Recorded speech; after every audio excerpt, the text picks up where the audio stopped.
ত্রয়োদশ জাতীয় সংসদ গঠিত হওয়ার পর সরকারি দল এবং বিরোধী দল প্রত্যেকেই একটা কমিটমেন্ট দিয়েছে বহুদিনের প্রচলিত যে ট্যাক্স ফ্রি গাড়ি এবং প্লট আমরা নিব না, এই বিষয়ে আমরা সিদ্ধান্ত নিয়েছি। এবং গতকাল এই বিষয়টিকে সমর্থন জানানো পূর্বক আমি এই সংসদে একটি বক্তব্য প্রদান করি, যেটি আজকে বিভিন্ন মিডিয়াতে এটা একটা বিভ্রান্তি ছড়ানো হয়েছে।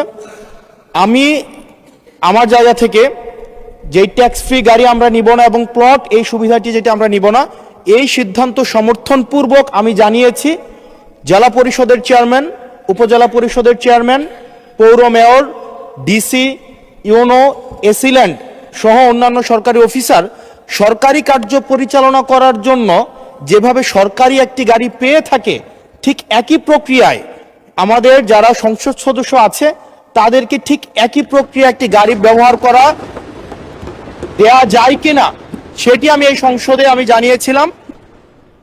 সরকারি মালিকানাধীন একটি গাড়ি যতদিন পর্যন্ত এমপি থাকবেন ঠিক ততদিন ব্যবহার করবেন এবং সেটির জন্য কিন্তু এক্সট্রা খরচও লাগবে না, কারণ আমাদের এই সংসদ সদস্যদেরকে কিন্তু ইতিমধ্যে 70,000 টাকা কিন্তু গাড়ি মেনটেনেন্স করার জন্য দেওয়া হয়। এখন গাড়ি মেনটেনেন্সের জন্য 70,000 টাকা করে দেওয়া হয়, কিন্তু আমাদের গাড়ি নেই।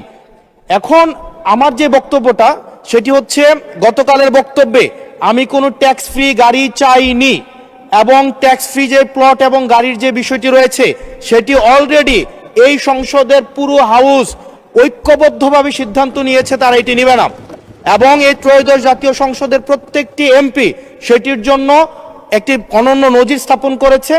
এটি মিডিয়াতে বিভ্রান্তি সৃষ্টি করেছে, সেটির জন্য এখানে পুনরাবৃত্তি করেছি সকল এমপিদের পক্ষ থেকে যে আমরা ট্যাক্স ফ্রি গাড়ি বা প্লটের সুবিধা না, অন্যান্য যে সরকারি সুবিধা আছে সেটির মতো করে যতদিন এমপি থাকবে ঠিক ততদিন এমপি শেষ, তারপরে হচ্ছে গাড়িটি আবার সরকার ফিরিয়ে নিবে। সেটির জন্য হচ্ছে আজকে এখানে দাঁড়ানো, মাননীয় স্পিকার। ধন্যবাদ।